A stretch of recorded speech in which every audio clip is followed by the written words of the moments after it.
বর্তমান সরকার এবং মাননীয় প্রধানমন্ত্রী সারা বাংলাদেশের প্রতিটি অঞ্চলে, জেলায়, উপজেলায়, পাড়ায়, মহল্লায় এবং ছোট ছোট শহরগুলোতে শিশুদের স্বাস্থ্য সেবা নিশ্চিত করতে চায়।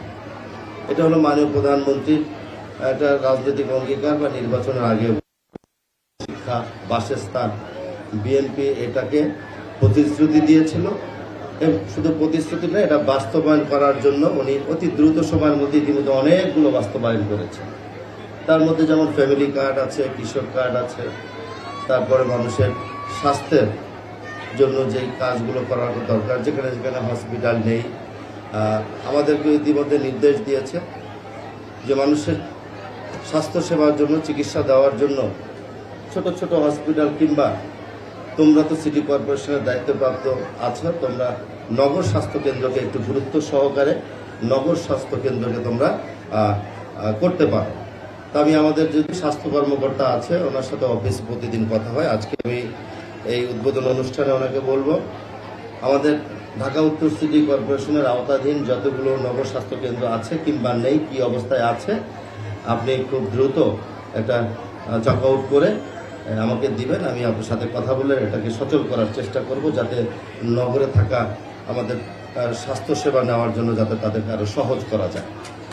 তো আরেকটা বিষয় আছে, মাননীয় মন্ত্রী আপনি উপস্থিত আছেন এখানে। আমরা ঢাকা উত্তর সিটি কর্পোরেশনে আমাদের কোনো হসপিটাল নেই, আমাদের জায়গা আছে। কোভিড হসপিটালের নামের একটা মহাকালিতে আছে, আপনি মনে হয় দেখেছেন, একটু আগে আপনার সাথে আমি কথা বলেছি পাশে। আমরা চাই ঢাকা উত্তর সিটি কর্পোরেশনের আওতায় আমাদের নিজস্ব সম্পত্তির উপরে ঢাকা উত্তর সিটি কর্পোরেশনের জনগণকে আমরা একটা সেবা দিতে চাই। সেই সেবাটা হবে উত্তর সিটি কর্পোরেশনের অধীনে। সেই কারণে আমরা একটা জেনারেল হসপিটাল করতে চাই সেখানে। কারণ আমি সেদিন ভিজিটে গিয়েছিলাম, সেখানে কিছু অব্যবস্থাপনা আছে, কিছু না, ভালো অবস্থাপনা আছে। তা আপনি যেহেতু আমাকে একটা পরামর্শ দিয়েছেন একটু আগে, আমি সেই পরামর্শ অনুযায়ী আমি দ্রুত কাজ করব। তারপর আপনি যেভাবে বলেছেন আপনার কাছে যে আবেদন বা চিঠি, সেটা নিয়ে কাজ করে আপনি আমাকে সহযোগিতা করবেন বলে আশ্বস্ত করেছেন। তো এর বাইরেও আপনি যেহেতু আমার বন্ধু অনেক দিনের, এই কাজটা আপনার করে দেওয়া দরকার বলে আমি মনে করি। হ্যাঁ, যদি করে দেন তাহলে হয়তো আমি কৃতজ্ঞ থাকবো। ঢাকা উত্তর সিটি কর্পোরেশনের মানুষও সেবায় নিশ্চিত থাকবে, তাদের সহজভাবে গিয়ে তাকে চিকিৎসা গ্রহণ করতে পারবে। তো আজকে যেহেতু এখানে আমাদের উদ্বোধন ঘোষণার টিকাদান, এই টিকাদান কর্মসূচি সারা বাংলাদেশে হচ্ছে। আজকে 4টি সিটি কর্পোরেশনে হচ্ছে। কোথায় বলেন? উত্তর, দক্ষিণ এবং ময়মনসিংহ, বরিশাল। পর্যায়ক্রমে 20 তারিখ থেকে মনে হয় জেলা পর্যায়ে আছে সারা বাংলাদেশে। তো এই যে উদ্যোগ, আমাদের ছোট ছোট বাচ্চাদেরকে আমরা এখন থেকে যদি হাম এবং রুবেলা মোকাবেলার জন্য টিকা দেই, তাহলে তাদের স্বাস্থ্যটা কিছুটা হলেও তারা বিপদ থেকে মুক্ত পাবে। ইতিমধ্যে সারা বাংলাদেশে 14,000 বলেছে সন্দেহজনক যে হাম রোগ হয়েছে, এমন সন্দেহজনকভাবে 14,000কে তারা ফাইন্ড আউট করেছে।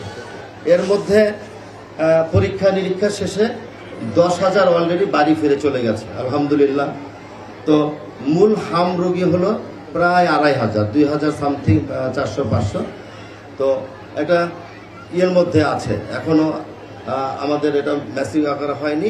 স্বাস্থ্য অধিদপ্তর এবং স্বাস্থ্য মন্ত্রণালয় থেকে টোটাল মনিটরিং এবং সর্বোচ্চ যিনি আমাদের নেতা, বাংলাদেশের অভিভাবক মাননীয় প্রধানমন্ত্রী জনাব তারেক রহমানের তত্ত্বাবধানে জিনিসটাকে আমরা নিয়ন্ত্রণে রাখতে পেরেছি। আশা করি আমরা যদি সচেতন হই, প্রতিটা রোগ, শুধু হাম নয়, রুবেলা নয়, প্রতিটা রোগ থেকে আমরা যদি একটু নিজেকে সচেতন করি, আমার পরিবার এবং এলাকার যারা আছে তারা সচেতন হয়, এই রোগ থেকে আমরা ওষুধ ছাড়াই মুক্ত থাকতে পারবো।